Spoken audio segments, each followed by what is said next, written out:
Hello and welcome to episode 118 of Killer POV. Right now it's the beer debate. Because this is pretty good beer. Yeah. Elric is drinking O'Doul's. We kind of have to lead with that. No. There's warm beer here, and rather than drink warm beer, Elric went for O'Doul's because it was the only cold option. Yeah. I went for the cold piss, not the warm piss. And how do it's you really feel about a hard choice. It tastes better. It's refreshing. See, I went for the warm beer. How do you feel? Beer is beer. Might have made No. Beer is not beer. No, beer is not beer when warm comes into it. Right. That beer has been sitting on my porch since about 10 o'clock this morning. So, I think we it both was dropped off by Mr. I think we're both in the wrong. We're both in the poor penalty decisions. box. If you notice here, I sliced oranges and put it in a container of sparkling water. Stop being healthy and making us look bad. Yeah. Anyways. You have another human inside you. You can get away with I that. do have a parasite that's kind of consuming everything That's I'm right. consuming. So, no beer. God, how many more children are you guys going to have while I do this show? We're getting you a cat. Nope. As long as we don't Definitely start not a having cat. kids, I think the show can go on. It's going to get weird once that starts happening. It's like, oh, we've tried everything else. Let's have our own children. Alrighty, well, if you're listening, hopefully you know who we are. But if not, I am your host, Rob G. Sitting with me is Elric Kane and also Rebekah McKendry. Woo! And I can safely say that by the time you are listening to this, Blumhouse.com will be live, up, and running. If it isn't, we're going to do some heavy edits, and I'm going to be in a corner gonna be crying in and trouble. shaking. For those who don't know what that is That is... yet, Yes. what is it? What is Blumhouse.com? Yeah. God, I wish we had somebody to tell us about it. Goodness, who would do that? It is a celebration of all things scary. It is the destination for horror fans, as well as fringe horror fans, as well as people who just like macabre right. topics. Wait, It's as like somebody who you're doesn't not work there. really- Wait, but isn't it just Blumhouse? Don't they make movies? Like, why is there a website? Is it just No, about his movies? Is that what it Elric, is? The website That's a good is question. That's a great Fan. question. I haven't asked that for like 2 months. The website is actually entirely separate from Blumhouse, even though that we're under the same roof and in the same office, and we're kind of affiliated with the same people.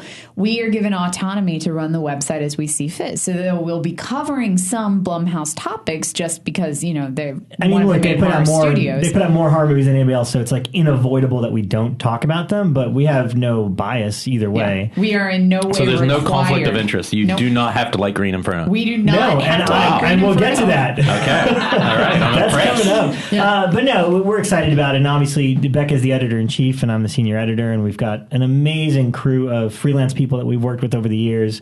People like Greg Burkhart and Jerry Smith over at Icons of Fright. Lee BJ. Wax, BJ Colangelo. It's just all of our... John Squires. Steven Scarlato, who's on our Shark Exploitation episode. Just Fearnet really- 2.0. John Humphrey is doing our social networking now. And that's, I don't want to speak for Rebekah or Jason, but at least when I got asked to be a part of this, the way I look at it was twofold. One, I feel like we're picking up where FearNet left off. There's been a void ever since FearNet went down that nobody's really picked up, in terms of like the type of content. Like everything was kind of fun and not necessarily scoop oriented or trying to like, it was just, if you love this kind of stuff, and whatever that entails, whether it be art or music or movies, whatever it is, we kind of always talked about it on FearNet. And I think we are picking up that. Mm-hmm. So it's not about breaking news. We don't not do at all. scoops at all. I kept saying that I didn't want to do junkets. I don't want to, be standing in line at a queue in Hall H at Comic-Con to try to be the first one to post about who's doing what. We're not doing scoops. We're trying to find super fun content that is just, everyone can get enthusiastic about, even if you're not the most diehard horror film fan.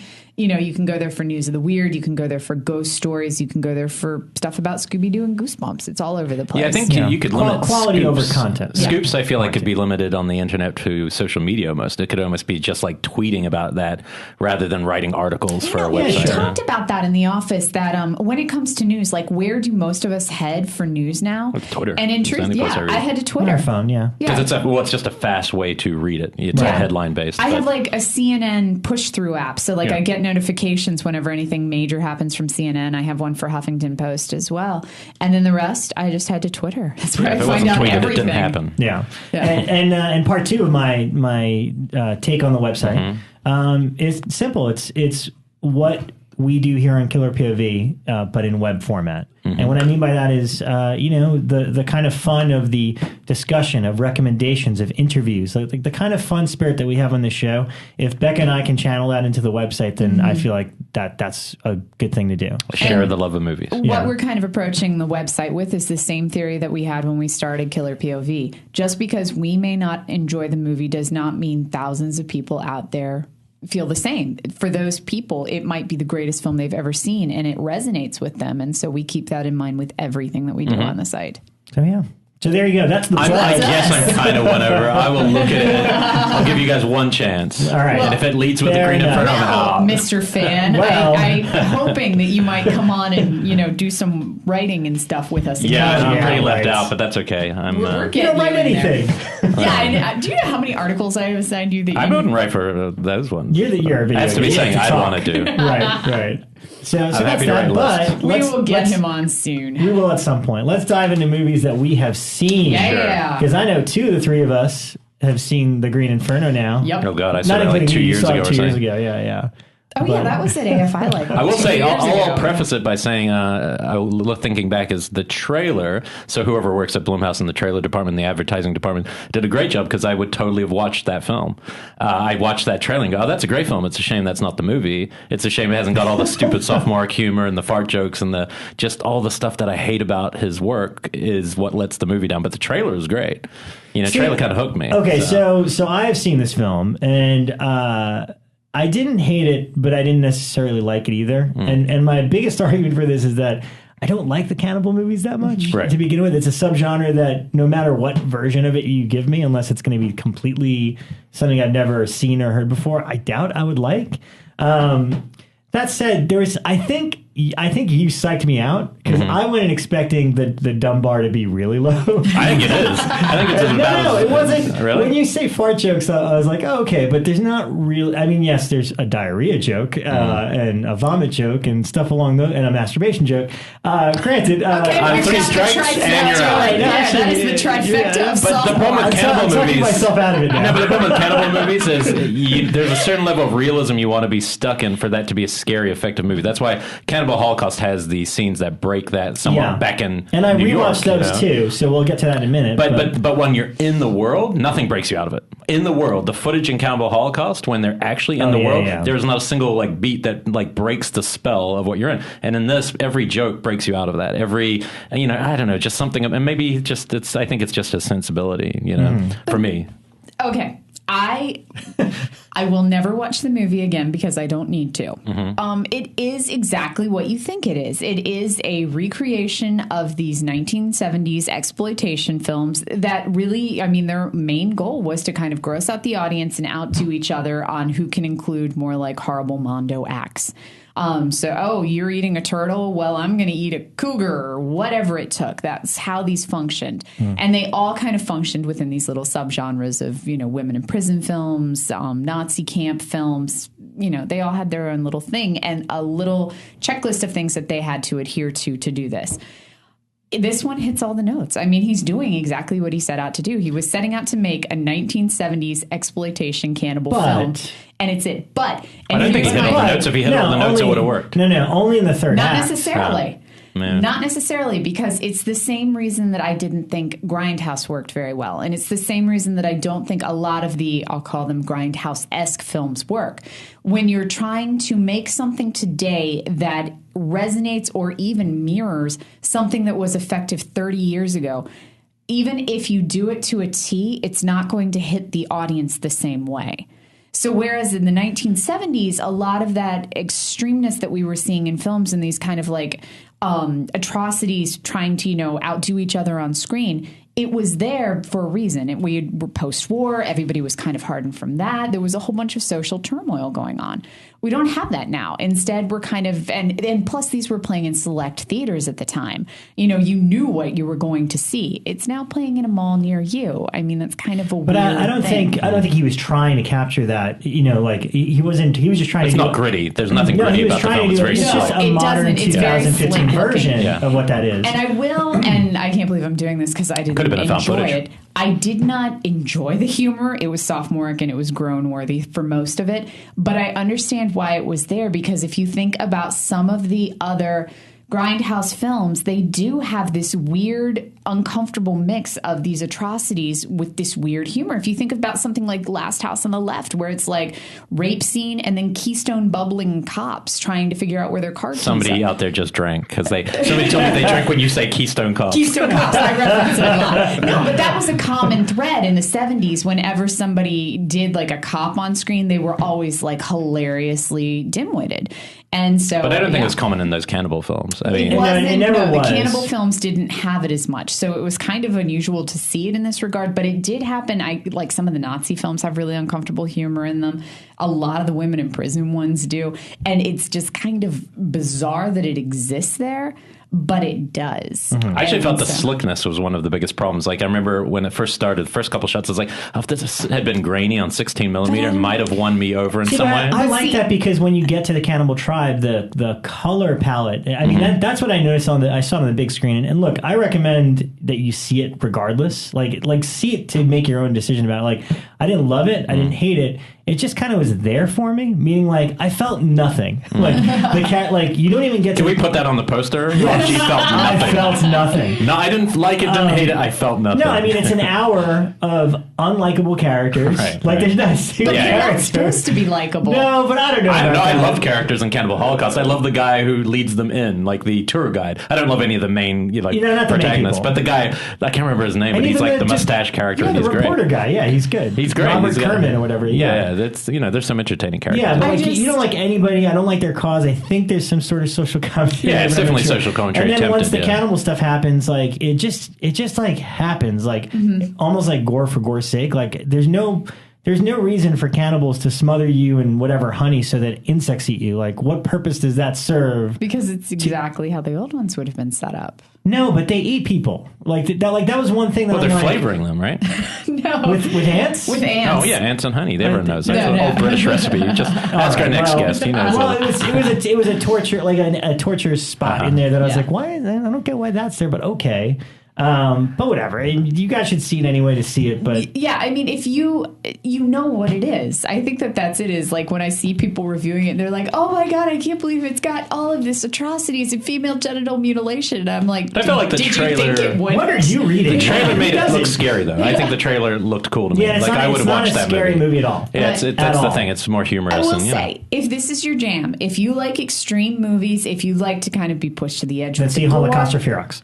Go watch a different movie. Sorry, I will say, go watch Blumhouse's The Gift. It's a better movie. It's just a good movie. I will say to see this one as well, just because I think that if this is the type of movie that you're into, you're going to find certain levels of appreciation in this just because of what he's trying to do, how he's trying to go about it, and what he's referencing. But more importantly, this is not the movie you take your mom to. Yeah, we'll move off that. Grindhouse Releasing, however, put out Cannibal Ferox and Cannibal Holocaust, which I revisited after seeing Green Inferno. You mean Ferox recently? Ferox, yeah. Holocaust last year, yeah. Yeah, both. Oh, Holocaust was last year, yeah. But I rewatched them both. Ferox I didn't remember as well. That one's definitely the nastier, mean-spirited of the two. Wow. Like, it's funny, like that's Ferox saying better. a lot. That is sad. No, I mean, they're both pretty nasty. But no, I remember, like, Ferox had a lot more, just like it's just mean-spirited. Just a lot more violence and just some crazy... I thought the animal stuff was a little... I haven't seen that one. I'll have to borrow more it. brutal than that. The music is fantastic. Really? I always thought the animal stuff was more brutal in Holocaust. Well, you know what? The turtle thing in Holocaust is really difficult. And the muskrat always bothered me too. But you know what? There's like... What I mean by mean-spirited is there's like a sequence in Ferox where like their little... It's like a muskrat. They have some sort of animal with them that gets snatched by a snake. Oh, and yeah, it's and just you watch it eat the whole thing. So long and drawn out, and it's like the snake is just choking this little thing out, and it's all real, and you're just like, oh, Jesus Christ. All right, I get it. Let's just cut ahead. At least in Cannibal Holocaust, for the most part, it goes pretty quickly, except for the turtle sequence. That, I think, is there. It goes a lot longer if you watch it frame by frame. Some of us, just with the power of DVD, we do what we want. You didn't enjoy Green Inferno? But of the two, like, I rewatched Holocaust for the first time in years, and I thought back to when you saw it on the big screen last year. And you know, you were right. Like, it's powerful. There is something there. Yeah, it's a powerful movie. If you're on that first kind of initial, you take out all that other stuff. The filmmaking, technique is there, and even.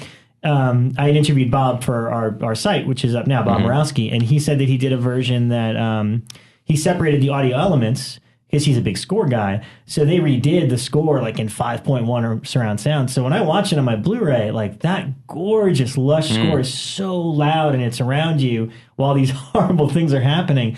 It's kind of hard not to have some sort of visceral reaction. When to it's it, empathy, you know? you feel some sort of empathy, and the heroes aren't good people, and they do terrible things and kind of get the comeuppance. So it's an interesting, but it's all the ultimate magic trick. Like it's the more I think about the movie, the more it's like Orson Welles had a movie called F for Fake, where parts of the story are fake and some other parts are true, and he presents these stories. And but the way he blends it all together, it's the exact same thing. They show you these awful things where the performances are so good it feels real. Then they show you real violence of turtle atrocities, and somehow it all blends together. So by the end, you're in some sort of like almost shock of what you've seen, and it really is just pure movie magic in a sense. Even though how they got there is kind of abhorrible, It's I wouldn't want to see anyone try that again, but it does leave an impression. Yeah. Rob's been playing the Cannibal Holocaust and Ferox soundtrack I in the love office, Holocaust soundtrack. and I love it's it. like he'll start playing it, and it's suddenly like that moment on.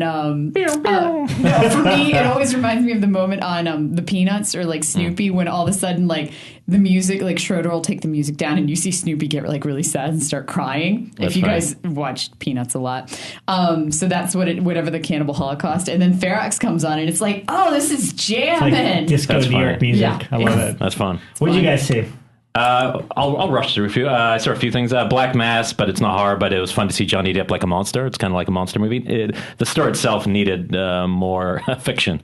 Unfortunately, there wasn't enough there to be a whole movie. I heard mixed reviews on Great that performance. Really fun to watch performance. I don't think it's an Oscar type performance, but it was fun. I bought the what were we at? Monsterpalooza, Sun Monsterpalooza. I bought the entire Freddy's Nightmares. Oh yeah, and I watched the pilot. Oh shit, you got that? I got the entire thing. Yeah, it was like $35. I decided I'm going to do it slowly. The pilot's cool. Tobe Hooper directed it. But what's interesting about it is after it ended, I was like, this actually is an interesting story if you ever were going to have to make another Nightmare on Elm Street. The prequel. A prequel about his story about, after he's already committed the crimes, but is being prosecuted like a court. Like if 30 minutes was a court case with Freddy Krueger, it'd be interesting. And then he gets out and they have to kill him. And who's the director of Henry Portrait of a Serial Killer? John McNaughton. Yeah, he wanted to do it with Robert for the longest time. Yeah. After, I think it was post Freddy versus Jason, he wanted to do the prequel before they did If it was done as a serious movie, like almost like a Death Wish, like a 70s movie, like gritty and not what the gloss, I think it could be really interesting. It's fun. I'm going to slowly make my way through those. Hopefully there'll be some entertaining ones. Yeah, I don't know how I'll fare. I actually watched Charlie Band had a film that fell apart a long time ago. The short version is called The Evil Clergyman with Jeff Combs and Barbara Crampton. It was meant to be an anthology called Pulse Pounders, and when they changed studios, the negative was lost. Trivia? I did win that at trivia. Yeah, I was going to say I had like 4 copies of it, and I was so ticked that there wasn't a spare. Like I gave them all I can out. lend it to you. I really liked it. It's a Lovecraftian short story. It's 30 minutes long. Barbara Crampton's really it's a real actor piece for her. It was very sexual. Yeah, Sheen said it was really good. It's really erotic. I mean, there's a great shot where she looks across the room and Jeff Combs has hung himself. He was a priest who had an affair with her. She goes up to see him in this room thinking maybe his ghost there, and you see him in the distance, and suddenly these hands come from behind her and start like fondling her, but you don't see a body behind them. And it's got a lot of imagery like that, and it's all leading to something very dark. It's very much in the Reanimator, Beyond Reanimate, that period of filmmaking. So that's when Charlie Band's at his most interesting, Right. And so I thought it was really fun. The quality's really crap. It's watchable. And we're Charlie Band. Technically, it's on quality isn't. It's on DVD. It's a lost print. So they actually took this off VHS or something. Oh god. Yeah, there's one master, and that's all that existed. I saw a film called Cub, which was a big festival film last year. That had a cool cover. Cool cover. I borrowed it from Dick. Well shot. It's very well shot. European cinematography. The score is really interesting. I think it's a Steve Moore score. Who's really hot right now. I liked it. The kills are really good. It's one of the. I don't watch movies for that, so when I'm saying that, it's partly because I wrote to Dick Leon. Yeah, it's pretty good. He's like, I love the kills, and I go, yeah, they're good. It felt like if you're into Saw or something like that, that's the kind of person who should probably take over a franchise like that because they do a great job with those moments. But the character building stuff it's really lacking that little thing that makes it a great horror film where you're excited to run out and see it. And I had to share this one because this one I was excited about. The other thing I picked up at Monsterpalooza from these tables where everything's out of print is it was banned as part of the Video Nasties in Britain. It was called Nightmare or Nightmares in a Damaged Brain. And I've never seen this one. Has the best cover ever. And the opening shot, the opening like 30 seconds is probably now up there with like pieces for best openings in a movie. It's just a guy is in bed. He opens his eyes, he takes off the covers, and there's the severed woman's head, but it's alive at the bottom of his bed, and all his blood everywhere. And then he screams, and then he wakes up screaming in like a mental asylum, and then he screams again, and then suddenly there's another murder somewhere else, and you're like, what the hell is this movie about? And then it says effects by Tom Savini. You start watching this movie where they're amazing, like beheadings. It's all about a guy slowly having flashback to some atrocity he did, like when he maybe hacked up his parents, right? So it's got a lot of Psycho and Pieces and all that, and Don't Go in the House kind of stuff. But you get to the end, and the effects are so Tom Savini. And I'm like, oh, great. Just everything about it screams Tom Savini. Well, then I go online, and it says that when this movie came out, Tom Savini completely denied he had anything to do with the movie.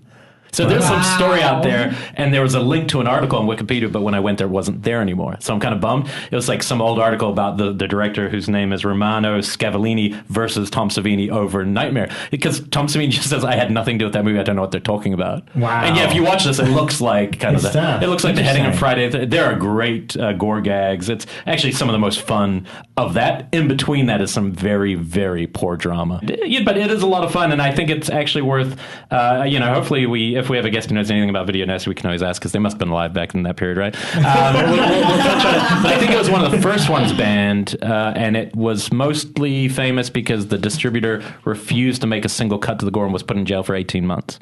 So that's back when that stuff actually happened. Okay. The only case I can think of in the last 10 years is probably Serbian film. There's a film festival person who got put in jail for showing it at a festival. At one of those. Yeah, and they did a private screening because they couldn't show it at the festival. And whoever held the private screening was, I don't know if he actually went to jail, but I know that they brought him up on charges of child pornography. So weird. It's pretty wild. Well, I mean, Garish said that story about Tales from Halloween on your panel. Yeah. You had a really good panel. And it's funny, that was the one thing about that story. I thought that story is really, really strong. And at the end, I was like, the end seemed kind of rushed to that story. And it makes sense that there was a different plan, a much darker plan for that. So we can talk about that closer to Halloween. Did you see anything this week, Bekah? I've been rewatching American Horror Story, gearing up for the new one, which will be coming in just a week. Or I guess depending on when we air this, it will have already launched. Did you get through Freak Show? I didn't. You know, I've tried to, and I even tried to go back. Like, I just refinished Coven, which I still say is, I like that one. It's my favorite out of all of them. Like, I really, Murder House was okay for me. Like, it was interesting enough that it kept me going. Asylum I was totally into, but Coven for some reason just struck a chord with me, and I absolutely loved it. And then coming off that and going to Freak Show, I made it like 3 episodes into Freak Show before I was just like, you know what? I really don't care about any of these characters. I got stranded on like 4 as well. And then his new show, Scream Queens, is literally the worst thing I've ever seen. Yeah. Like one of the worst pilots I've ever seen. I just couldn't. I got 25 minutes into it. Made my skin crawl. And I love Jamie Lee. She's she's great, good, but like I can't it's a tonal thing, I think. From the first 2 seconds, I'm just like, it just feels off. Yeah. Whereas I think the Scream TV show is far more successful in capturing what I think they were trying to do with Scream Queens, but I don't know. So even now that I've been rewatching it, I still haven't made it. I made it to like episode 3 of Freak Show and found myself like, I'm just going to go unload the dishwasher real quick and letting it play. And then I was like, I don't have a clue what happened and I don't really care. And once it reaches that point, I probably shouldn't be watching it anyway.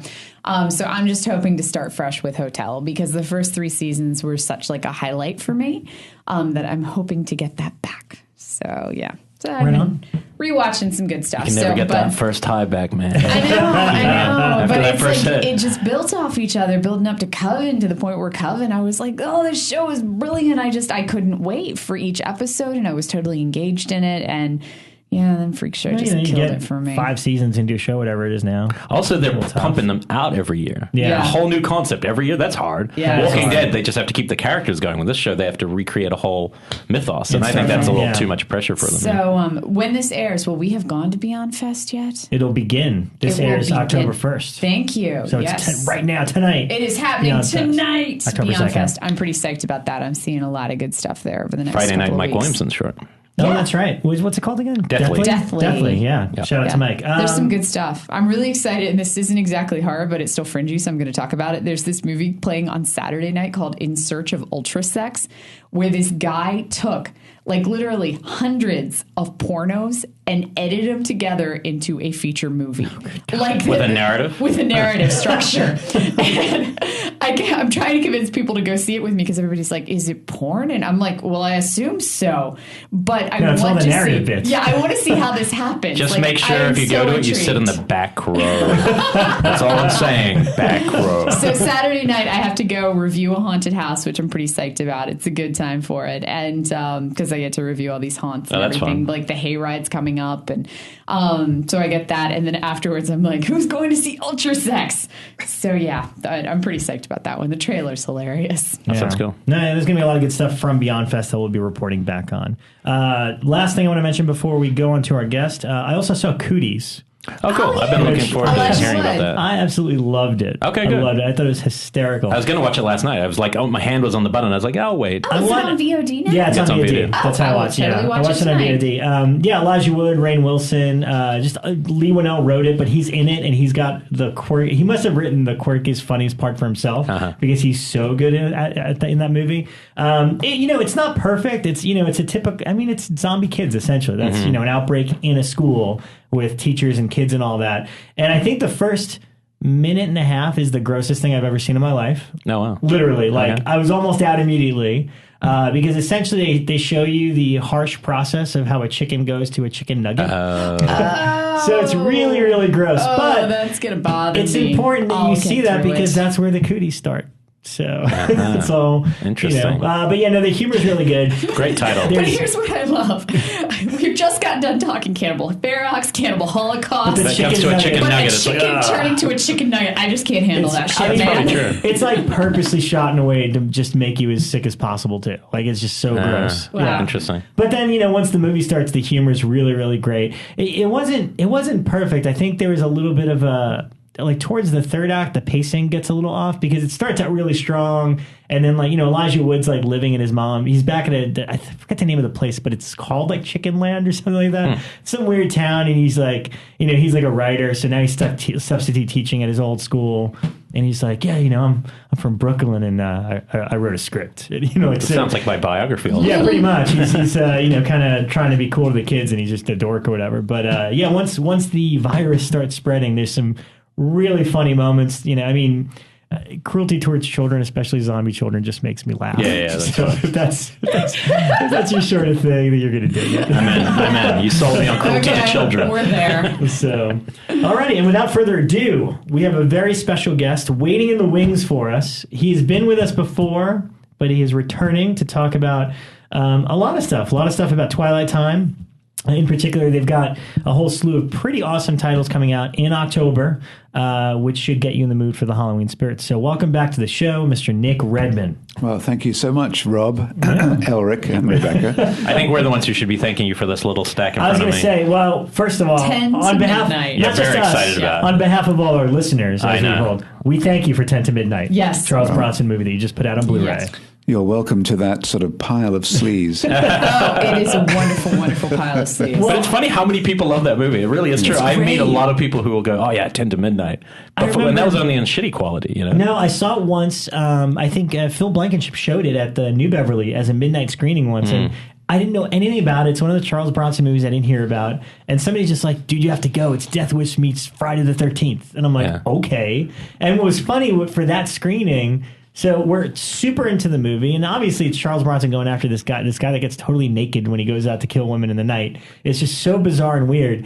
And they lost the last reel. So literally the movie stopped and Phil got up in front of everybody. He's like, we're really sorry, but we actually don't have to. So for a long time, I didn't know how this freaking movie ended. Oh, that's a really great story. That's really funny. So eventually I think there was a DVD at some point. Might have gone out of print at this point. So I did get to see it on DVD, but this is... Charles Bronson versus Manhunter is what you just explained. The guy wanting to get... It's basically his version of Manhunter, but really crappy and fun. Yeah, it's pretty solid. So how does that come onto your radar? How does a movie because we know that you are a classy individual and your taste is highbrow You're a Sam Peckinpah aficionado. That you would never put out a Bronson with a mustache title. You're more of a Bronson without a mustache. Once upon a time in the West type of guy. You can judge a man by his Bronson film. We are. It is true to say that we are perhaps more in favor of Bronson in the earlier days. Yeah, in the earlier days. But 10 to Midnight, I think I wanted to do a couple of canons. We have, I think, 2 or 3 canons in our Twilight Time library. And this one seemed to be something that people had said that they liked. It's Bronson, and I wanted to do something that sort of spoke to the 80s. Yeah. And my friend Jeff Nelson at Scream Factory said, 10 to Midnight is one of my favorite movies. You must do that one. So I always do what Jeff tells me. Jeff has wonderful choice. He does have good taste. So, and how does one, and I know we talked about it somewhat on the last show, but how do you go, once you have this title in your sights, what's the process? Was this one of the companies that you often dealt with, MGM? Yes, MGM has the Canon catalog, or some of the Canon catalog. Right. The Canon catalog is kind of dispersed among several studios, but it was one that MGM UA had. So we were sort of going after a new package of films. 10 to Midnight was still available, and we just sort of swooped it up. Did you see that new documentary? What was it called? Canon, the Wild... I did. I accompanied my friend David Del Val to a screening of it the other night. And it's pretty fun. I mean, it's a fun scene. He's in it for 45 minutes. Yeah. Yeah. He's like a talking head in it, right? Yes, he is. So. And have you been... I've noticed a lot of excitement over this title. So have you been surprised that so many people are interested in 10 to Midnight? Well, here's the big surprise, Rob, and it won't come as a surprise to you. I forgot to heed my own advice, which is when everyone tells you they want it, people actually don't want it. So it's one of those that it'll coast along for a while, but it's not that popular. Oh, let's just back up a second, because this episode hasn't aired yet. Yeah. You wait. You got a surge till our population There will listens be to a that. surge in 10 to At Midnight least AJ sales. Bowen will buy a copy. I can almost guarantee that. Well, let's go back a little bit and talk about that, because the last time that you were on our show, I thought it was very enlightening for not only us, but for our audience in terms of how Twilight Time works. And you were about to put out Fright Night. And correct me if I'm wrong, but Fright Night, the second edition of it, sold out in under 48 hours or something like that. That was amazing. It was amazing. And again, we were confident that this time Fright Night would be around for a while. Yeah. And it wasn't. And we did everything we could. We put a restriction on the sales. We limited it to 3 per person. We thought we upped the run from 3,000 to 5,000. And we thought the first time was some kind of freakish, outlier. Oh, no. Horror fans are ravenous people. They're ravenous for certain things. And I've talked about this now endlessly with Tom Holland. He doesn't understand it. We don't understand it. There is some sort of residual affection for Fright Night that belies all explanation. Mm-hmm. And part of it, well, any cult, any kind of thing that is cult is partly because of it. It's partly based. It's largely based on the quality of the thing, and then it's also partly based on the availability of the thing.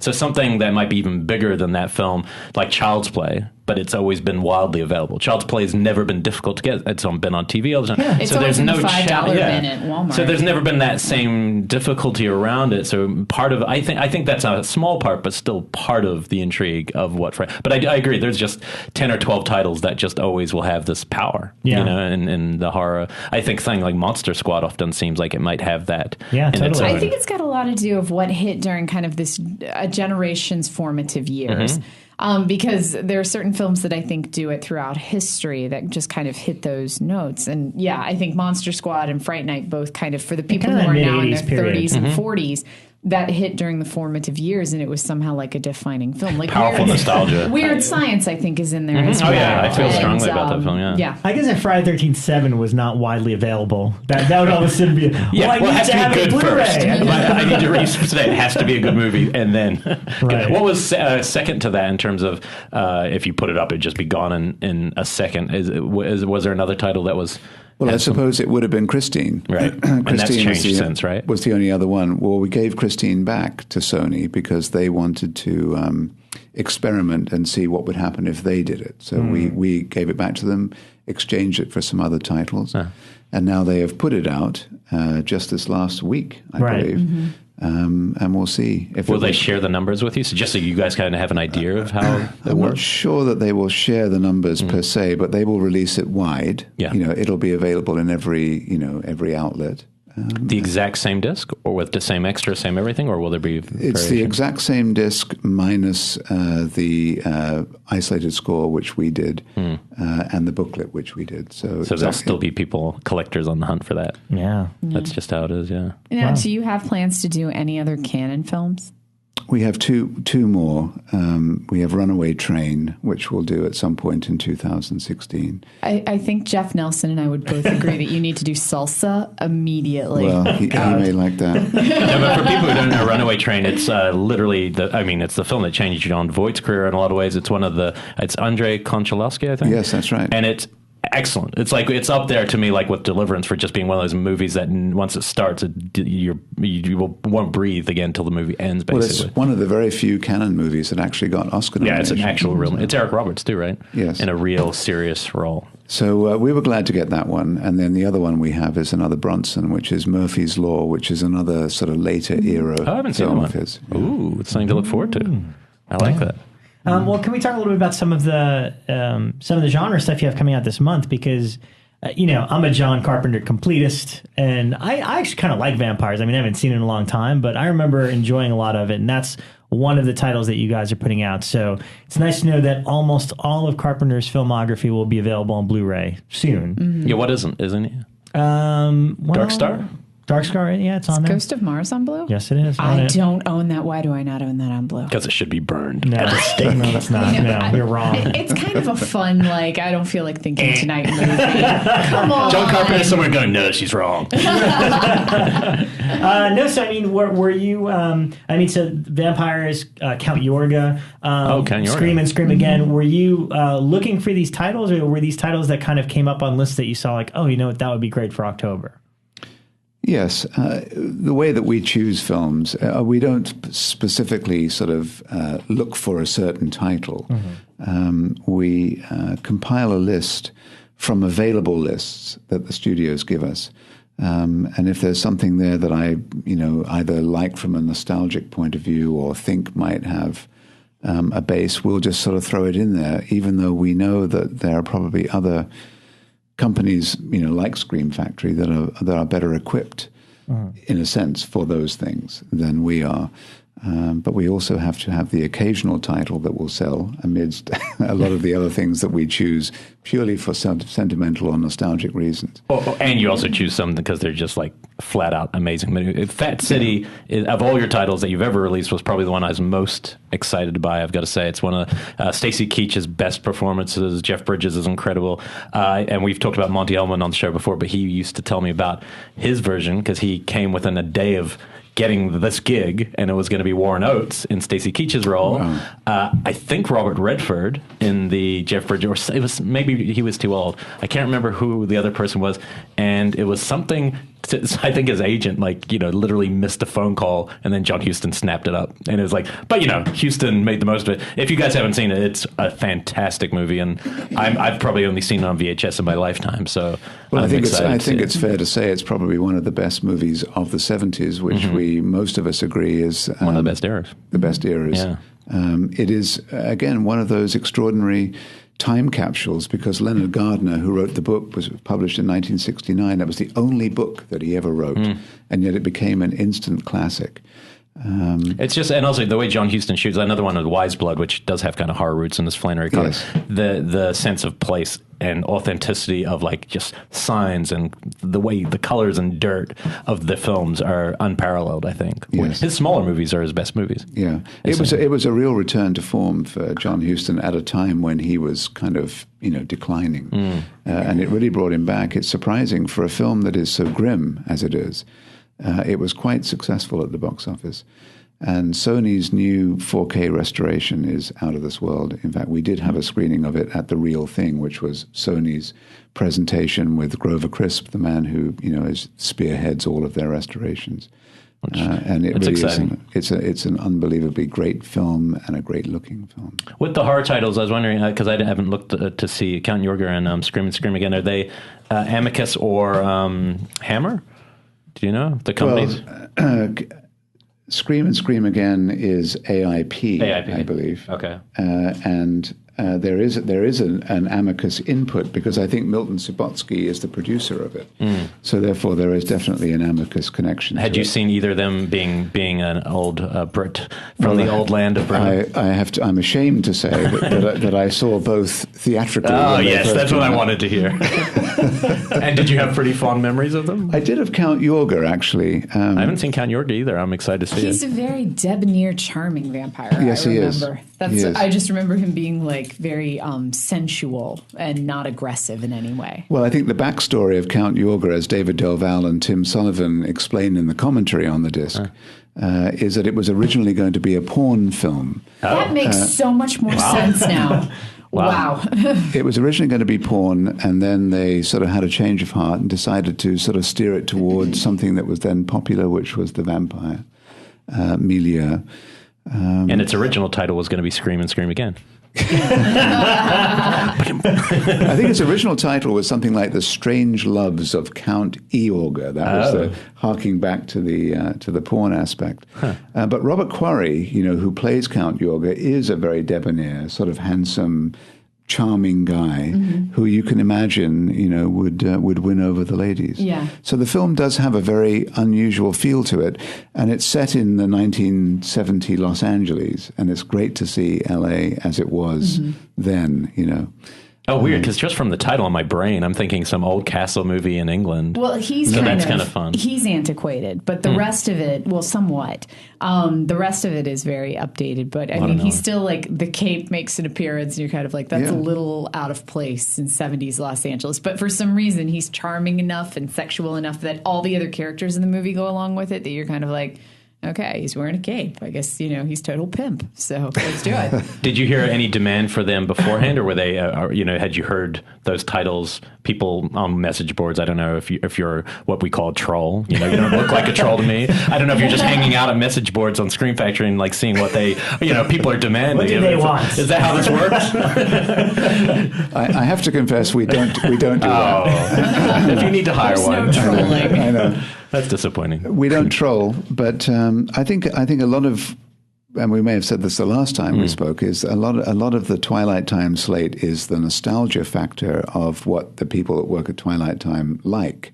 I mean, we like to think that the Twilight Time slate is a sort of a unholy compendium of everything that everyone that we're involved with likes or has some fond memories of, or we feel is worth attention of some sort, even if you can't quite quantify, what that attention is really. It's more like cinephilia, where you love every genre, but it's just specific weird things picked out throughout. It's some kind of philia, yes. Right. Now, Scream Factory is doing the Count Yorga sequel. Yes. Count Yorga Strikes Again? Is that The Return? The Return, Maybe, I can't remember the title either. But anyway, they're doing the sequel, and you're doing the first one. So was there any? I mean, obviously you're friends with Jeff Nelson over there. So was there any discussion about that, or was it just pure coincidence and synchronicity? Pure coincidence that they had picked up the sequel, which we had never seen on any list. I think it probably would have been better if you could have had them together. And in fact, I said to Jeff, if you really want Count Yorga, we'll give it to you. We'll exchange it to you for, with you for another title if you want. The Return of Count Yorga. Okay. We'll give you that for, one of the big Carpenter ones. Because I'm a nice guy. So I do business. We'll sleight of hand. But I didn't get a bite, so to speak. Okay. I didn't get a bite on that one. Well, it's good for both of you guys, because now people will impulsively pick up both. Yeah. I know I would. And you have the first one, so they'll get yours first. And if they're not interested, they'll never get Jeff. So you won. Although a lot of people say, well, the Return is so much better than They're completists, let's hope.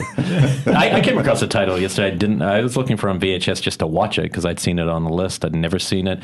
Just, hours ago, I saw it in your old catalog. I don't know if it still exists. It's called The Other.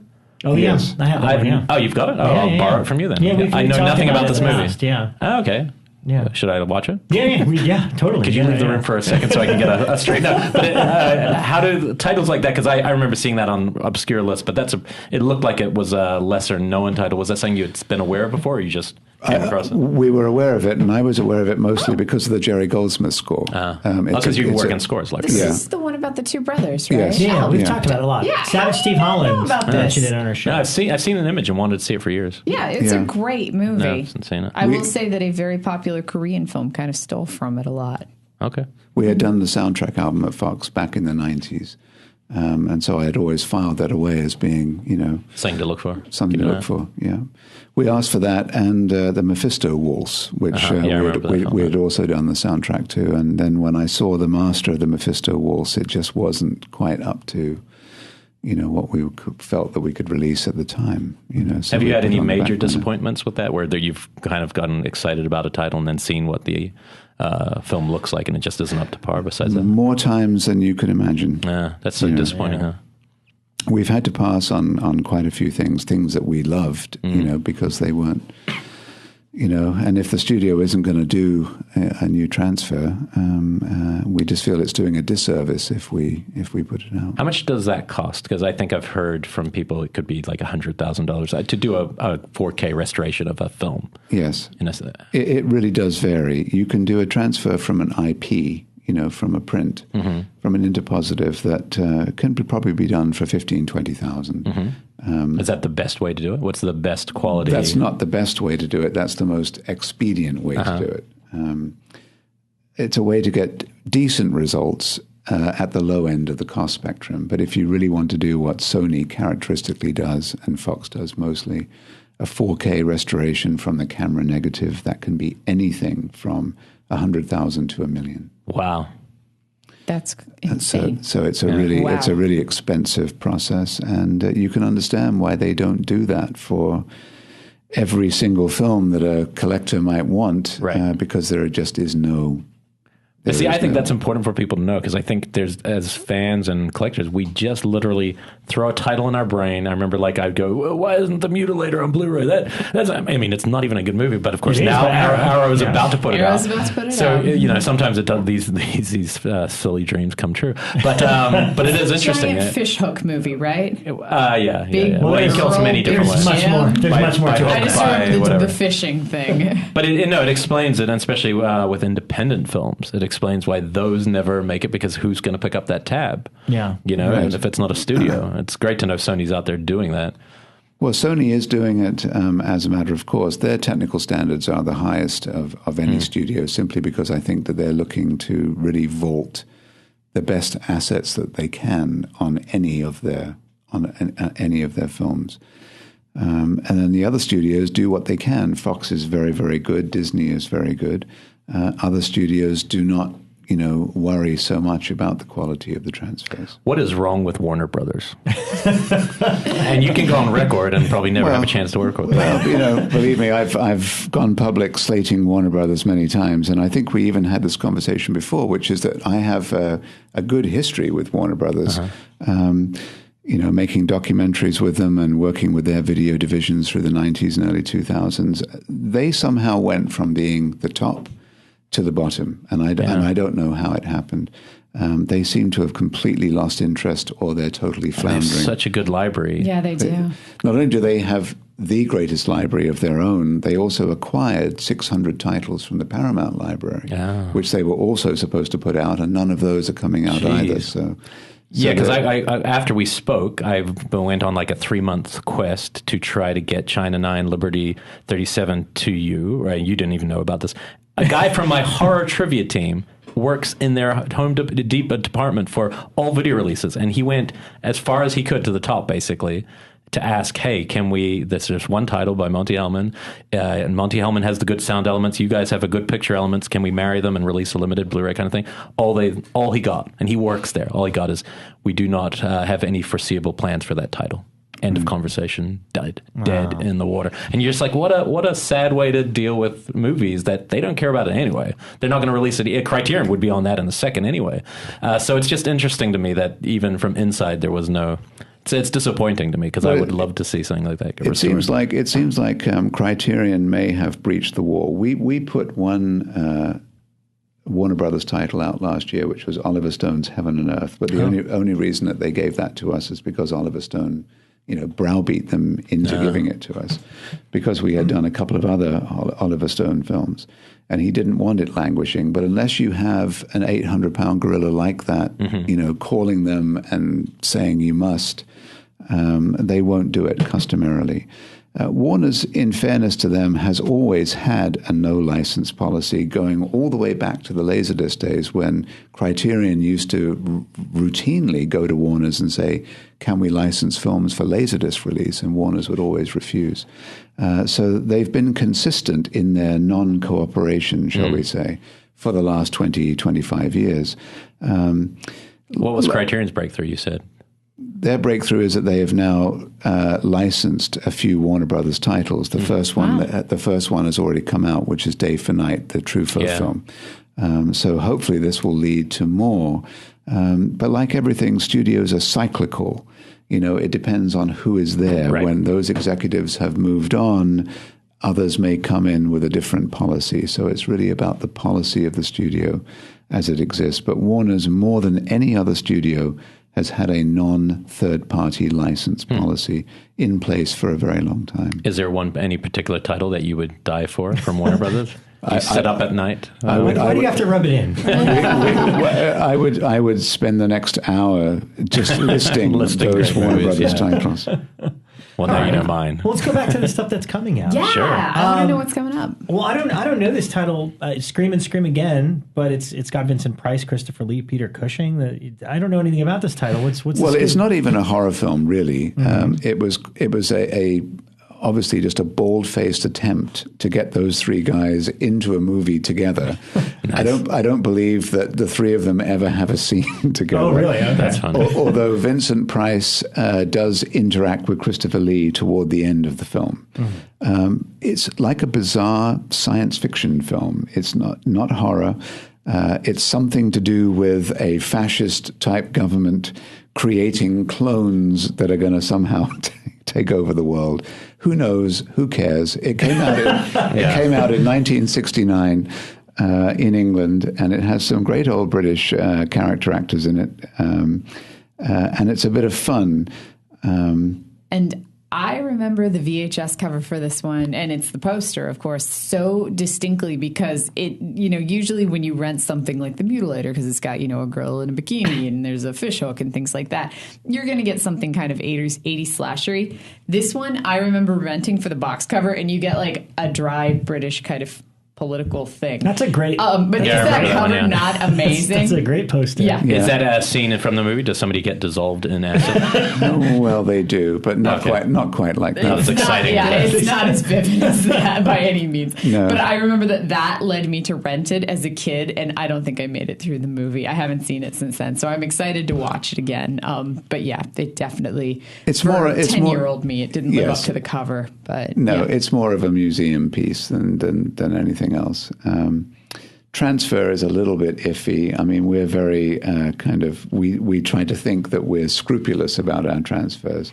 This one is a little bit dodgy, but we felt that it wasn't bad enough to not just to say we're not going to do it at all. And it's the best you'll ever get, right? Yeah, because MGMUA will never do it again. We've passed, unfortunately, on a lot of the MGMUA titles because their transfers are they're very poor. They range from poor to average to good to surprisingly good in certain cases. But we just felt that we just couldn't accept some of them. They're not so good. Did I see Black Widow as one of the titles? Yeah, Black Widow's on here and Strange Invaders. Teresa Russell. Yes. That's look, that does fit under what we talk about because I feel like it's a really, really underrated thriller. Yes. It's a dark thriller, and Teresa Russell is playing a really, more or less a serial killer of a kind. I saw her before Bad Timing at Cinefamily last year, and she gave this really great, lighthearted talk about all the movies. But the whole time I was sitting there, I really did want somebody to ask her about this film because it's kind of her most fun role. Yes. It's a very playful. I don't know who made it though. I've known very little about behind the scenes of that movie. I've just seen it on TV a long time ago.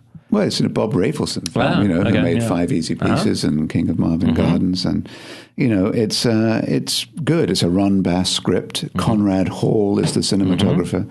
It's got every quality person you could imagine, making the film. And it was quite successful when it came out. It was part of the 80s when, if you remember, the 80s was all about 2-word titles. And there were a lot of women that were doing terrible Fatal things. Attraction, exactly. all of that stuff. Yeah. And it fits right into that genre. And it's really a 2-woman show. Deborah Winger and Teresa Russell are both great. In it, they feed off each other. Deborah Winger is the right off the bat, there's no mystery. You know who the killer is, and you know that Deborah Winger is the Justice Department, agent that's going to go after Teresa Russell. And the sort of hook of the film is that there's an admiration between the 2 women, and they become very close. They become almost very close, if you know what I mean. Would you go so far as to say it's a female version of Hannibal and Silence of the Lambs? It's the same thing. It's the inverse sexual. Yeah, right. it's kind of, but it's good. It's a classy, well-made, above average thriller with a terrific score by Michael Small. Is Rafelson still alive? Rafelson is still alive. I remember the last film I saw with him was that Michael Caine, Jack Nicholson thriller. Was that Bread, Wine, and Roses or something like that? Yes, and I believe that he is now sort of semi-retired, lives in Colorado, and is interested, I think, to a certain extent in what happens to his older movies. I know that he participated in Criterion's BBS set when they put out 5 Easy Pieces, Easy Rider, and The Monkees is coming out in its entirety too. He was the creator of The Monkees. Do you know who wrote that film? Who wrote The Monkees? Who wrote The Monkees? The movie and The Monkees. Do you know? No, you tell me. Jack Nicholson. Wrote the script? Yeah, I believe he wrote it. Monty Hellman edited it. And I can't remember who directed it. Are you talking about the film Head? Is that? I thought it was The Monkees. Maybe it's Head. It's called Head. That's what it's called. Yeah, the one with the monkeys. The movie with the monkeys. Yes, it's called Head, which was also a Bob Rafelson production. So after the Monkees had been created as a TV series, there was that one movie that featured them. And then, of course, Bob Rafelson and Harold Schneider and Bert Schneider are known for, movies like Easy Rider, like 5 Easy Pieces, like The King of Marvin Gardens. And like movies like Fast City. Like movies like Fast Movies like that changed America. Yeah. And Dennis Hopper's in Black Widow, too? I don't remember that at all. He is in it. Is he one of the husbands or he not? He was one of the short-lived victims. The husbands don't do well for that. What are some of those on the list? Yeah, what about Strange Invaders? Because I've never heard of this one, but I recognize the poster art. And I'm looking at the cast, and it's got Nancy Allen and Diana Scarwood and Michael Lerner. There's some interesting people in this. I've never heard of this one. It's a really interesting film, actually. I saw this theatrically when it opened in England. It was very short-lived there, obviously. Michael Laughlin directed it. It was written by Bill Condon, who went on to do Gods and Monsters and the recent Sherlock Holmes film with Ian McKellen. It's a beautiful kind of loving tribute, a kind of homage, if you like, a playful homage to the 50s invader movies, right? Where strange aliens take over a town and turn the people into pods. Is it serious or a straight film or a comic version of that? I wouldn't describe it as a comedy, but it's also not a. It's not. Again, it's the horror aspects are very much played down. See the poster. Has a very nice cast. Yeah, I just watched the original 50s Invasion of the Body Snatchers, so I love that story. It's in that wheelhouse. Okay. Cool. Pass it over. I want to see the poster. And I see another one that was really, I remember a lot of people thought it was one of the best things Denzel did back, 15 years ago, Devil in a Blue Dress. It was one of the first detective kind of modern noirs, but directed by an African-American director, I believe. Is that right? Devil in a Blue Dress, I believe so. By Carl Franklin. Yes. Yeah, I believe those were just kind of markers because that hadn't really been done before. That kind of a film with a leading black actor, and I remember. I don't think it has a supernatural element, but I remember it. I can't remember the old story, but I remember thinking it was a really strong film when it came out. It's very, very good. It's pretty much a classic noir. A modern iteration of a noir, like Bob Rafelson's remake of Postman Always Rings Twice, for example. And we always try to thematically put together our schedules. So for October, we got 2 horror films. We have Count Yorga and John Carpenter's Vampires. We have 2 science fiction films, Scream and Scream Again and Strange Invaders. And we have 2 effectively neo-noirs, which are Devil in a Blue Dress and Black Widow. So, we always like to think that there's something for everybody in every month's slate that we put out. Is there a diagram of that on your bedroom wall? On my bedroom wall. It might be on the fridge. Okay. It's not. Well, we didn't talk about vampires. I'm really curious to hear what you think about vampires. I want to, whether you like it or not. I'm not interested in that. But does it come across and it's just okay, there's one John Carpenter film left, or I've only seen it the one time, and I remember it being actually really well made. Like I remember thinking, oh, Carpenter still has it, but there was that streak of misogyny that just was like you could not. But it feels kind of warranted. Like it's the world of the characters. But you also do feel dirty afterwards. I remember seeing that movie in a theater and going, I need a shower. Like I feel like a bad guy now. I like James Woods, but it's the wrong Baldwin in the movie. Right. That's what I remember. I don't remember enjoying it, and I haven't seen it since it first came out. But Sherilyn Fenn is the that's right. Yeah, with all this Twin Peaks interest is coming back, of course. Yeah. Well, I remember the first 20 minutes. There's like an amazing like massacre sequence essentially. Like there's a bunch of vampire hunters led by James Woods. And like really early in the film, the vampires like take them all out. And I remember that being amazing, like that sequence. I read the book. I'm not even kidding. The novelization? I'd seen like probably in Fangoria. I'm living in New Zealand. Saw a little thing saying John Carpenter's going to direct a movie called Vampires based on the book. So I went out and bought this it's a really crappy looking paper, but the hook of it was so fun, which is that the Catholic Church basically, instead of exorcists, has a secret group of vampire hunters. Yeah. I was like, what a great hook. And then and the movie does that justice. I think of all his films, that's actually one of the ones I'm most eager to rewatch your version. I don't know if it's going to be for me, but I am curious to see how it's aged or how I've changed with it. I'm interested because when I first saw it, I definitely didn't enjoy it. It's one that like I've never really felt the need to watch. It's an angry film. Carpenter's like a fine wine, though. After 20 years, his films are just right. Ages a bit. I feel that way about Ghosts of Mars. So you're avoiding the question. I assume you haven't seen it yet, have you? You have not watched this title, have you? You can be honest with us here. No one will ever hold it against you. I was going to say, what was the question? I didn't. No, but was that one that came across just because you're like, okay, great, we have any Carpenter is going to be a good Carpenter to put out? Well, it came up on a list, and it was around the time that we gave back Christine, and it seemed like it would be nice to add another John Carpenter. I had no particular love or dislike for the film. I'm something of a fan of James Woods. I thought it would be sort of a worthwhile addition to. But it came with a problem, though, which was that the international Blu-ray releases of the film had a different color to the original theatrical color palette. And what was that? Was it just darker or? No, it was actually lighter. There was a kind of a red tint to the theatrical presentation that had been taken away for the international Blu-ray releases, which had caused some controversy. So I knew that we were taking on a problem, and I didn't want another Night of the Living Dead situation. Right. So we talked to Sony at length about it, and they recognized that there was a problem with the international releases. But atypically for Sony, there was not so much that they could do about it because it was not a film that they produced. It was an acquisition. It was something that the video had So they might purchased. not even have the film print of this. They may not have, certainly may not have the actual original elements. So they couldn't go back and do a complete ground-up restoration. So what's caused a slight delay in the release of that title is that they are trying to do what they can, reorganizing the color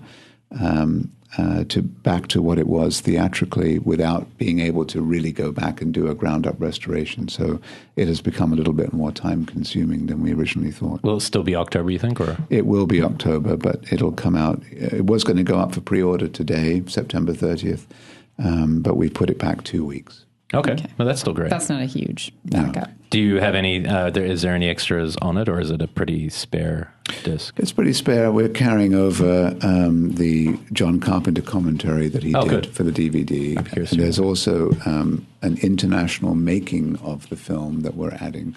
And also, of course, adding the score, as we usually do. Which I think he did, right? Carpenter did the score for that one. Has he been involved at all? I mean, I know with him, it's if you're lucky, he'll be involved. But I'm not sure. I actually have no idea. I know Ghosts of Mars was very hard on him, but I have no idea how he feels about vampires. No, and we don't.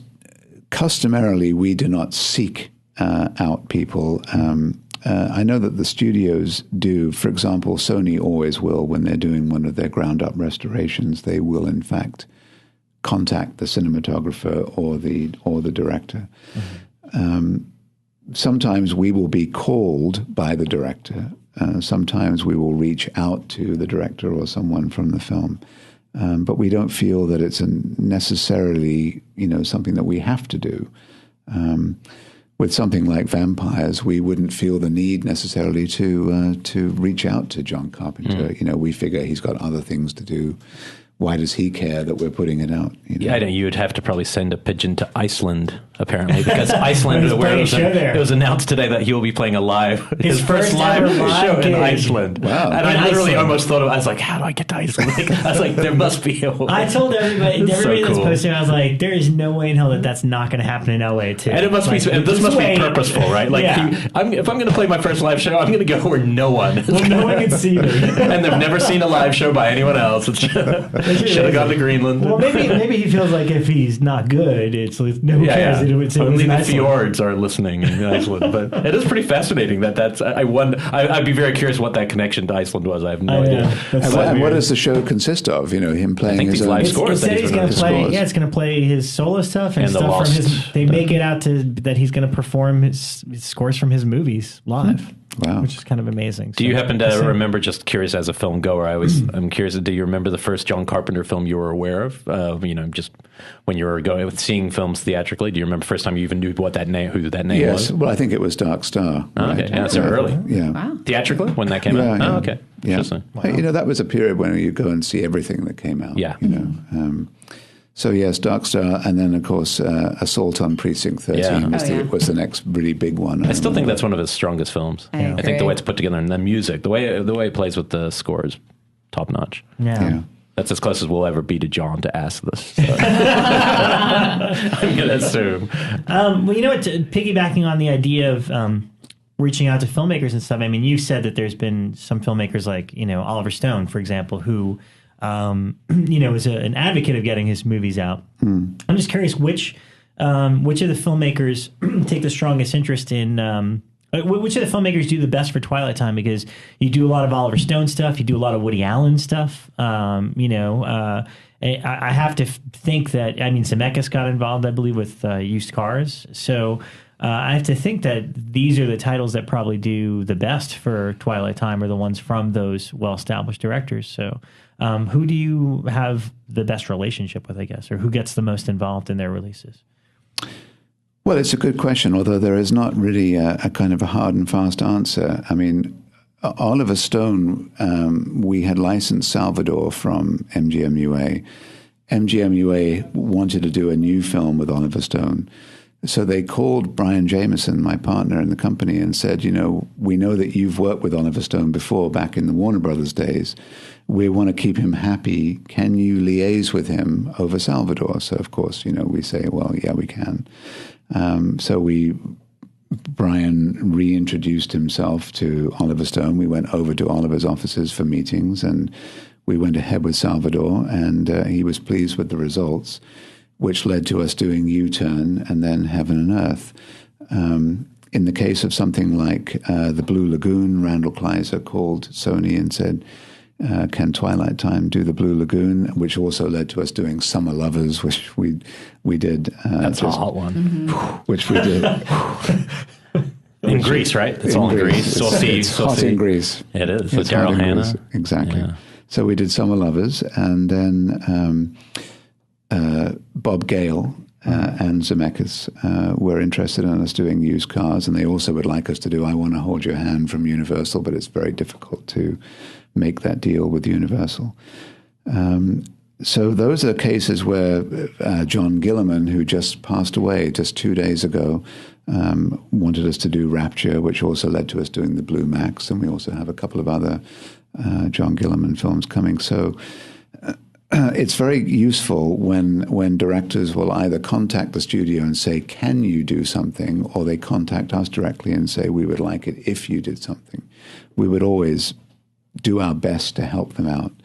There are other times when it's not so easy to do. We've done 3 Barbra Streisand movies, and we've interacted with Barbara, and we've got through it. She's big on our show. Everyone's a Barb. I know. I will say that I've always been a fan, and she has been cordial, but it's been a rough passage to get those things through. Yeah.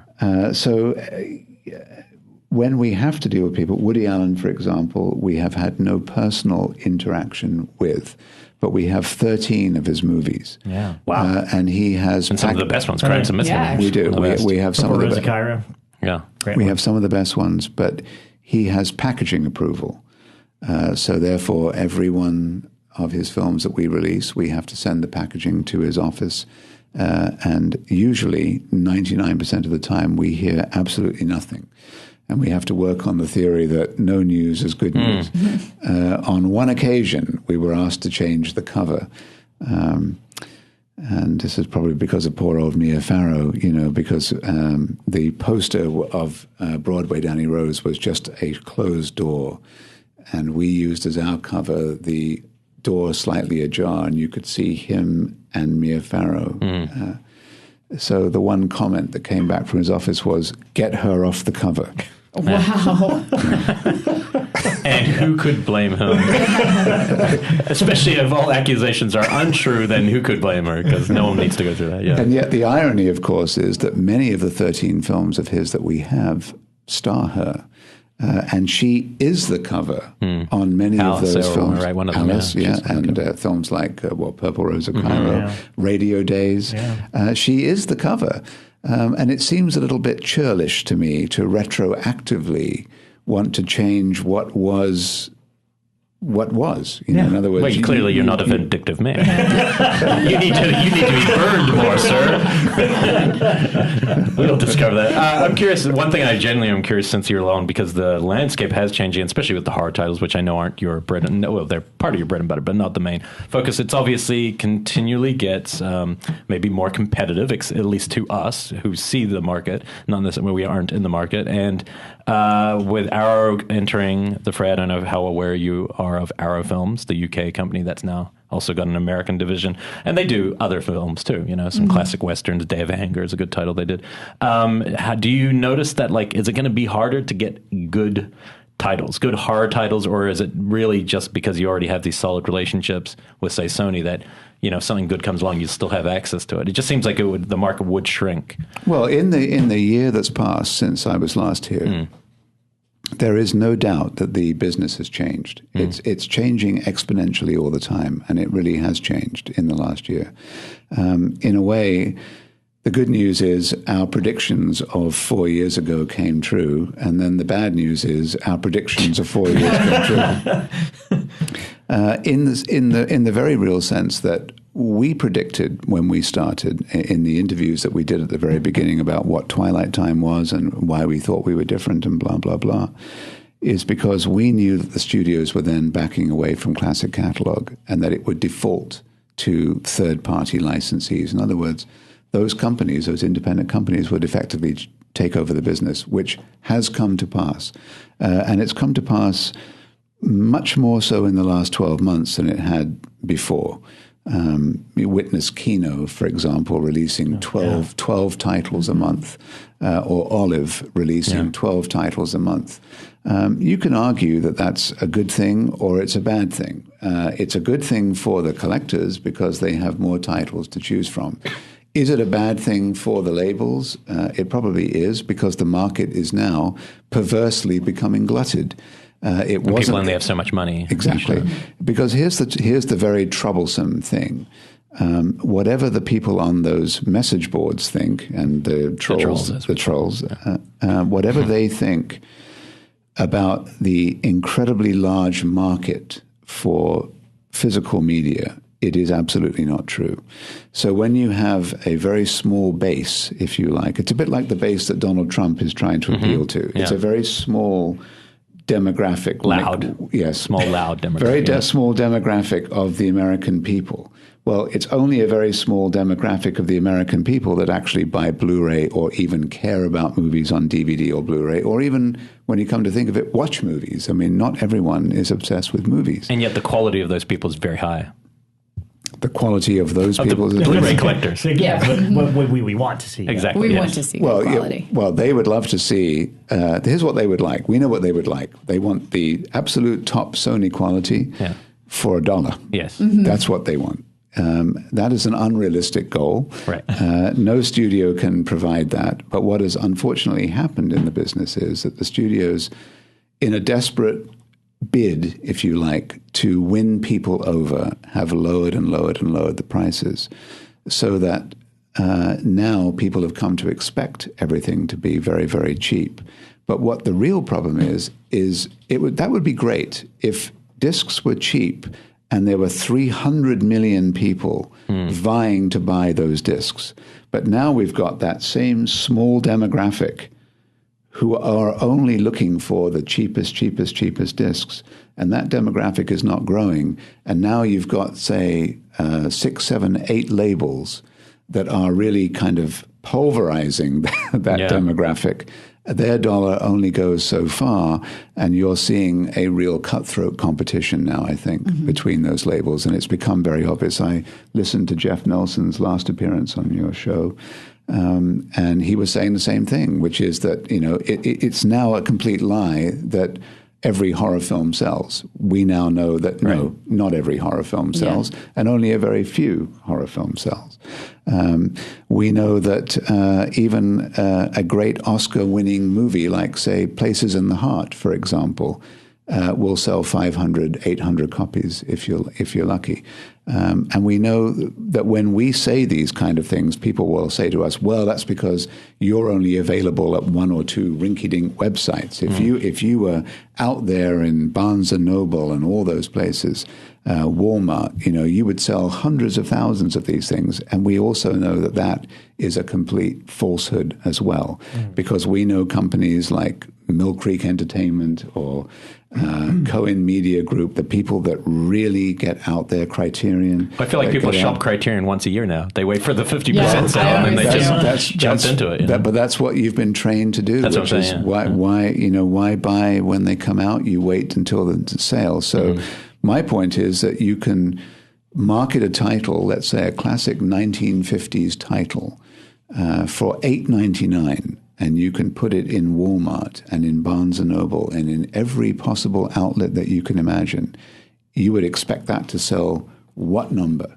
And we now know that number is below 1,000 units. And when that number is below 1,000 units for a major distributor going into every retail outlet, the fact that we sell almost as many units from our one website, we know that we are simply getting the same demographic, the same base that buys in Walmart or buys anywhere else, Well, so your stuff is available through Amazon too, though. People, right? I mean, eventually only from a third party seller. After you've released it, but that's not where you should buy it. That's not where you should buy it. But once first. it's out of print, you're saying places like that and eBay are still going to post these films.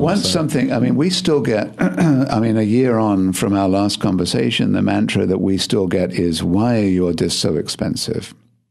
Which again frosts me, because our discs are not expensive.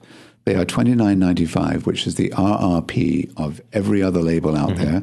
And as we know, some discs, Criterion, for example, are more expensive than that. Right. What we don't do, because we are not in the big box retail outlets, is discount.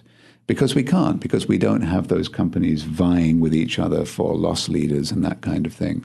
So all we're doing is saying, hey, the RRP is $29.95, and that's what they sell for.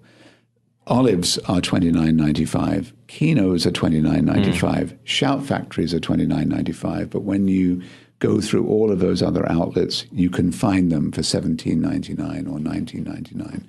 So people then begin to believe that that is actually the retail price, which in fact it's not. It's like, why even bother to have a retail price if you're not going to stick to it?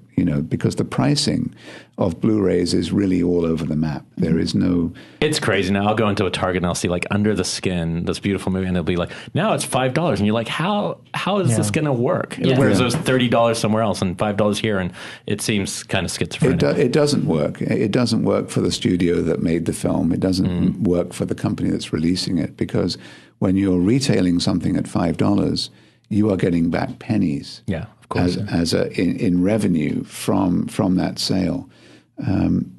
It would be much better if people stuck to a price, held it. At least you would be able to judge what the market could really bear. But when the pricing is all over the map, the people are all over the map in what they want. They are now spoiled for choice, and they only want the cheapest option. They're always going to gravitate toward the bottom of the barrel. So therefore, whatever is playing in the Walmart bin today is going to be the most popular title. But that's why McDonald's is cheap, and getting a good meal costs more money. It's the same. Yeah, it's the same properties. And the other thing, I know that Jeff said that when people write in and they say, we want blah blah title, Sleepaway Camp or whatever it might be. You think, well, because people are writing in about it, they're interested. That must mean that people are interested. And so you go to the time and trouble and effort of putting it out, and then you find there is no market for that title. And that person downloaded it. Exactly. The one person that wrote didn't buy it. But it's true. Think about how many people would spend, just using the Arrow example, will pay $30 for Mutilator on Blu-ray. It'll be a small number. It's a small number. It will be. I'm sadly going to be one of those people. The completists of the world. The Arrow thing is an interesting experiment, because they're the first company to sort of like try to crack another market, if you like, come into someone else's territory and see if they can make a difference. It's kind of surprising, because they had such a similar catalog to Scream Factory in their UK stuff. They were kind of like, we always would call them the British Scream Factory. Yeah. So to come over here felt a bit, to use your term, cheeky. It was a bit cheeky that they came over here, to be honest. But interesting. It'll be interesting to see how it works. A good start with the Society Blue. Well, yeah, they had some interest. Then they had some serious movies, some like foreign movies, some horror films. So it looked like an interesting slate. Well packaged. I really want the Hellraiser box that they're doing, but I think that's only Region B. Oh. But they did, a brand new restorations on 1, 2. You don't have a regionless, Rob. I don't. No, I don't want to buy. No, neither do I. Will. No, I want to stick to American Blu. Oh wow! See, that was like my big thing. Is I bought like the highest quality regionless Blue I could have. It's awesome though, but I think you've whatever. Talked I've about got a 3D player, so screw you. I know, but this is the fun thing: is you can go to the international section at Amoeba and you can find some of the coolest shit that's not available. Is she part of the problem? Is are regions still a problem, or should the region just be thrown out the window? Yeah, that's a good question. Are yours all region A, or are they all region? Ours are all region, and have always been, except for 2 titles that we released. One was the aforementioned Heaven and Earth for Warner Brothers, because they insisted that it be region A. And then the other one was a title that we actually licensed from the UK. And so we made it region A for the US, and that was a film called The Disappearance. I think that one I'm interested in seeing. I still haven't seen it. That Donald Sutherland thriller, or whatever it is. Yeah. So that was they're the only 2. Everything else we do is region free. It's not in our contracts to make them region. So we think, well, why bother? Plus, you could sell internationally, right? I mean, there's a chance somebody internationally. Well, our territory that we license for is for the United States and Canada. However, the internet, if you like, in other words, when people buy from the websites, people would buy from Screen Archives, they might be dealers for, say, other outlets. Who knows where these things end up, So it's very difficult to police that. I honestly don't think the region thing makes that much difference when everyone does seem to have a region-free player. Except me and Rob. Just what's wrong with catch people? How far ahead do you know your slate? Like beyond October, do you know the next 3 months, next 4 months? Are there things I know not this that you can tell us, but things that we should be excited about? Well, I want to be excited. Thrill me. Thrill me is what I'm saying. Yeah. I always feel I failed at that, Elric. You know, I'm already a little thrilled. I always leave here with a sense of, I failed. What are you kidding? No, you brought me Yeah, Sexy exactly. Beast. Anyone who brings it has already turned me on. Sexy beast. Oh, yeah. Oh, I'm yeah. gonna go home and watch 10 to Midnight right now, as soon as we wrap this up. But I know about 6 months ahead. And usually that's what so we even plan. if you can't tell us, are there still horror titles that our crowd should keep their finger on the Twilight pulse, or are you going more towards period piece, Madame Bovary type stuff? You're totally into Madame Bovary, aren't You you? can totally tell me. I won't turn away from you. I wore this dress today. Okay, yeah, I know. With a bust and everything. Purely to tell you that that's all I want to be from now on. That's is Madame Bovary. That alone thrills us. Only Harold Pinter thrilled. adaptations. But is there some horror in the future? There is. Yeah, the horror is going to be how are we going to, make money. Yeah, well, that's as a recently gone out of business man myself, I can attest. But so there is. So people should keep their eye on. There is more horror You're in teasing. the future. Okay. Although, as you say, horror is not our bag No, it isn't. necessarily. It's just, it's a nice little part that Yeah. we have. I've already decided that this is the last October that we're going to put any horror films in. Because I've now noticed that everybody is jamming it is October pretty- Yeah, with, horror is an incredibly saturated time to release horror films. I always tell filmmakers, I'm like, do it in like fucking February. No one releases horror October's films rough. then. Well, I You'll also get a wonder if you bigger did it splash. early September, then people are buying the stuff so as they can watch it in October. You're getting ready for maybe October. early September. Yeah. Maybe. Yeah. That might be a good. I'm going to time. start putting horror into July and August, because in July and summer. August, we notice that people aren't home. Yeah. Sales absolutely plunge during the summer months. I'm not quite sure why. They're all in Ibiza, doing Well, maybe something. you're doing something outside rather than inside, but yeah. Is that really what it is? I think it is. I think I scientifically. He's just figured it I'm out glad for I you. could give you a real answer today.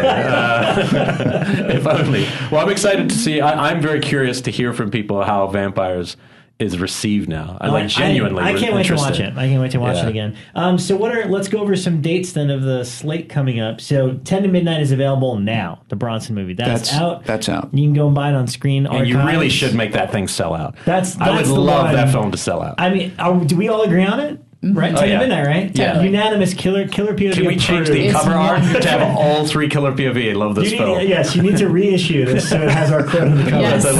Because to get us to agree on anything is very, very difficult. Yeah, we never do. So, Okay, so that 10 to Midnight is out now.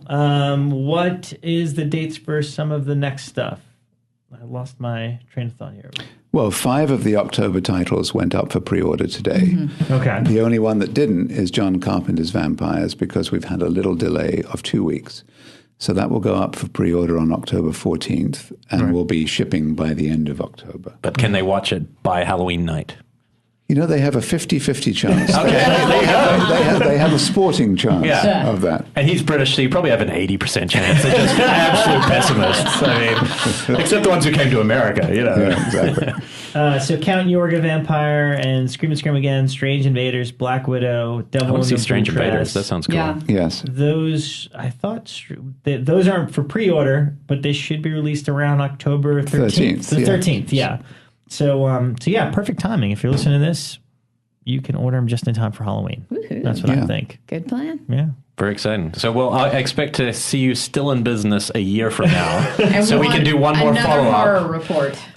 Yes. Another horror report. I was going to say that actually, since I appeared on your show last year, I've had a number of requests to appear on podcasts. Oh, interesting. And I've turned them all down. Oh, Really? look at that. You get an It's- exclusivity you do. on Twilight It's Time. that smooth voice of yours, Nick. We Yeah. need you to read the news for us or Yeah, something. we Just really for do. you But for that. I've turned them all down because they want me to do Skype, and I say yeah. no, I don't want to do Skype. You know- I want to be intimate with the people in the That's what we same room. think with is them. always like one of the things that makes our show so good is that we have the guest in the room. We're in a professional studio drinking beers together or orange water. as Elric I and I are have. drinking. Well, we've Yeah, actually you said never no drink. to some pretty big guests That because we didn't insisted- want to do it Yeah, that that's way. what I was Yeah. getting ready to say. Is we've had a couple of really big names in horror say, "I'll do it, but you have to like Skype me in." and 15 things minutes like on that. Skype and whatever. And it's like, no, and we're we just wanna sit in always the room like, together. yeah, we'd rather not do that. So yeah, we pass on Skype interviews. We always turn down like, oh, well, he's in Beijing right now. Can you do it over the phone? And we're always like, no. Plus, they can't bring gifts for us Right. over Skype. They can send me an Amazon card, but you're welcome every week when you give like that. Elric's easy to throw. I am very easy. I'm looking at beautiful Stacy Keach. So and just trust me, the cinephile listeners who go beyond horror, if you've never seen Fat City Blind By, trust me, one of the great movies. And just if you like Stacy Keach, and I've never met anyone who doesn't love Stacy Keach, grab it. Your passion for it. It's and a really you can good get one. all these on screenarchives.com, correct? That's Screenarchives.com. And You're on the website, right? Yeah, we've launched. Okay. Just in the last 3 months, we've launched, TwilightTimeMovies.com. So you can also get them there if you wish. Right on. There you go. That's the scoop. Awesome. Thank you, Nick, so much for joining us. Cool. We have Thank you. a lot going on this weekend and next week. So next week's show, we should have like buku stuff to talk about. Beyond Fest, the website, all that stuff. Yeah, We'll haunts see. to tour. There's a whole bunch of screenings going on. So yeah. should be a Ultimately, good welcome weekend. to October. Hell yeah. Here we go. Here we Let's go. do this. Okay. Thanks for listening. Thank you.